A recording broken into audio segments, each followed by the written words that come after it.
Сіздерді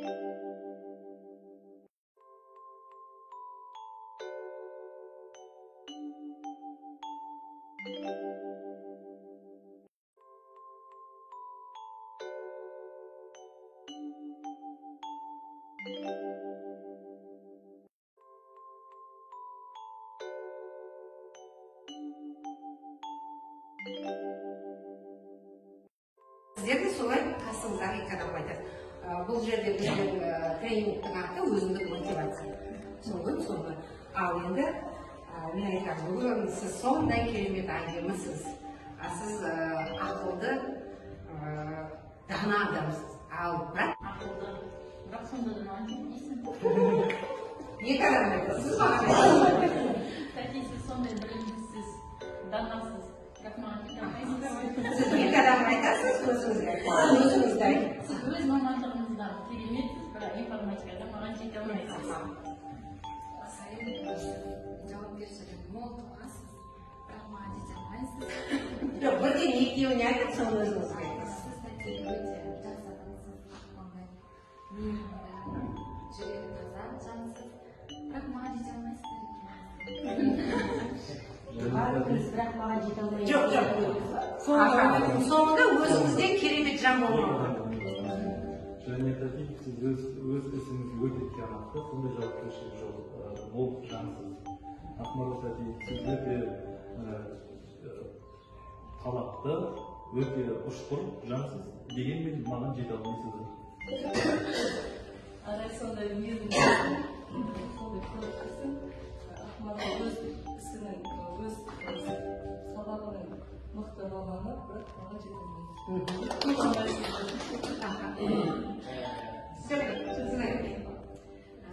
Раиса тәте, өте сабырлы, ұқыптысыз, сіз өте сабырлысыз. Сіз өз пәніңізге ықтиярлысыз, өз пәніңіздің шеберісіз, бірақ маған жете алмайсыз. Тәте, сіз өз мамандығыңыздың шеберісіз, өзіңіздің пәніңізді жақсы білесіз. Бақтияр, сен де өзінің ісінің шеберісін, физиканы өте жақсы білесің. Бірақ сіздер маған тарихтан жете алмайсыз. Иә. Рахмет. Енді тәжірибем көп. Енді мен өзім сіздерге көңіл күй, артында Қазақстан шпионаты бар, өзіміздің елтаңбамызбен сол жүрген сондай мынандай бір жақсы көңіл күйде шоколадты жеп миларыңызды одан ары жақсы жұмыс етіп отыруларыңызға тілектеспін. Мына жүрек сізге. Ай, сізге Қазақстан. Патриот болмады. Мына жүрек сізге. Жүрек, қыздарға жүрек жақсы ғой. Білім дегеніміз мектепте оқығанның барлығын ұмытқаннан кейін қалатын нәрсе деп, осы бүгін білген нәрселеріміздің бәрін өзімізде, ойымызда сақтайық деп Альберт Эйнштейн.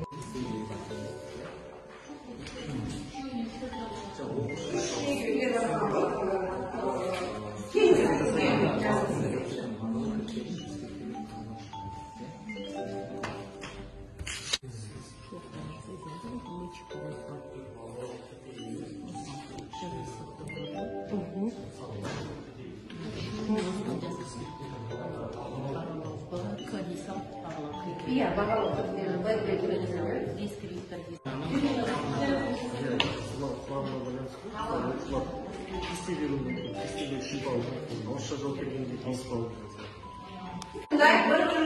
айырмашылық қандай бар екен, бірінші тыңдап алайық. Бірінші сұрақ, бағалау критерийларын қалай анықтауға болады? Бағалау критерийларын дескриптор арқылы анықтауға болады. Сабақты ең бастапқыда қойылған мақсаты арқылы деп жауап берді. Екінші сұрақ, дескриптор дегеніміз тапсырмаға сұралатын цепочка, алгоритм.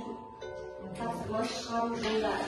Бір берілген тапсырма, соған көбейтесіз, қозғаңыз деп, сол дескриптор бойынша орындап шықса, сол тапсырмаға берілген общий 5 балл берілсе, сол 5 баллдың 5-ін алады. Дескрипторды қалай құруға болады? Сабақ мақсатына. Сабақ мақсатына жету. мынандай салыстырмалы ғой. Жаңағыдай мысалы кез келген мемлекет қоғамға байланысты Аха, рахмет сіздерге. Келесі сонда рубрика деген сөз балалар не үшін оқитыны, критерийлер нені үйренуі керектігі, дескриптор оны қалай істеу керектігін көрсетеді. Мынаның барлығы рубриканың ішінен шығып тұру керек. Аха, енді қалыптастырушы бағалау тапсырмаларын алгоритмі деп атаймыз, иә?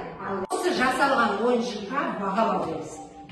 Дескриптор арқылы соңындағы жаңағы рубрикасы бересіз. Сіздерге мынау ағаш ыдыс. Осы ағаш ыдыс туралы дескриптор құрасыз. Бұл ағаш енді мен айтпай-ақ қойыңыз ба?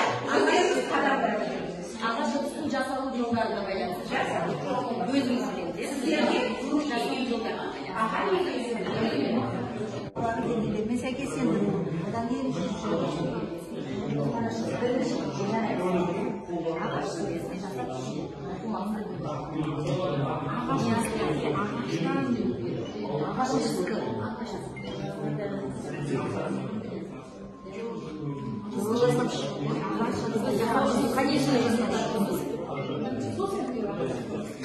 Сіздерде просто мынау ағаш ыдыс беріліп отыр, ол жасау емес, бірақ пайдалануға болады.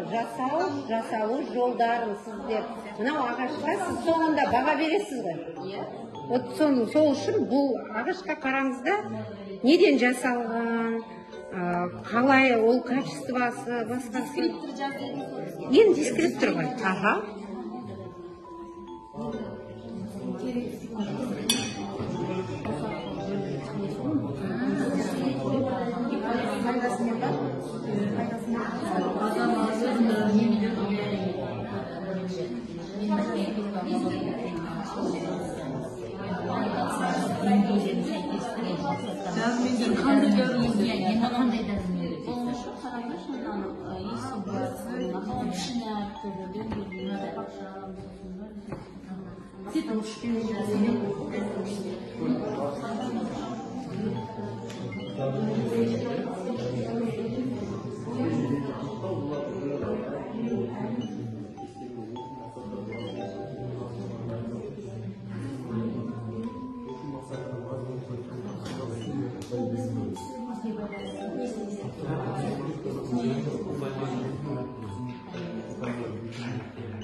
Осы ағаш ыдысты жасап шығу деп алдық біз.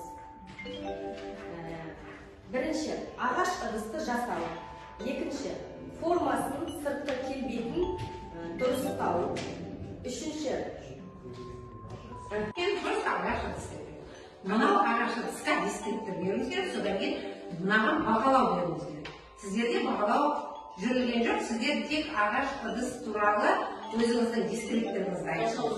Жасау жолдарыңызды айтыңыз. Енді мен айттым, мына алдарыңызға берген затқа дескриптор қойыңыздар, содан кейін бағалау айтасыздар дедім, иә? Сонда мынаған кетесіз, мысалы, ақ қайыңнан жасалған, дизайн. Бірінші бағасын сұраймыз, қанша тұратыны, қанша келі, бірінші мақсат қойыңыз, қанша келі аласыз өзге, қаншалықты жеткілікті болу керек. Соны бірінші анықтаймыз, екінші бағасын назар аударамыз, және оны килограмм, пішініне қараймыз, әдемі ма, шіріген ба, шіріген емес пе, осындай біз анықтаймыз, оны бағалауға жатады. Жүректеріңізбен осы сабақта не сезе алдыңыздар? Қолдарыңыздағы мына жүректі ұстап, жүрегіммен не сездім деп айтсаңыздар болады.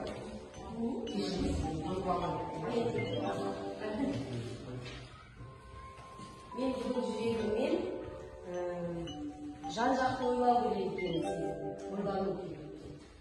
Именно біздің жаңағы ағаш ыдысқа байланысты.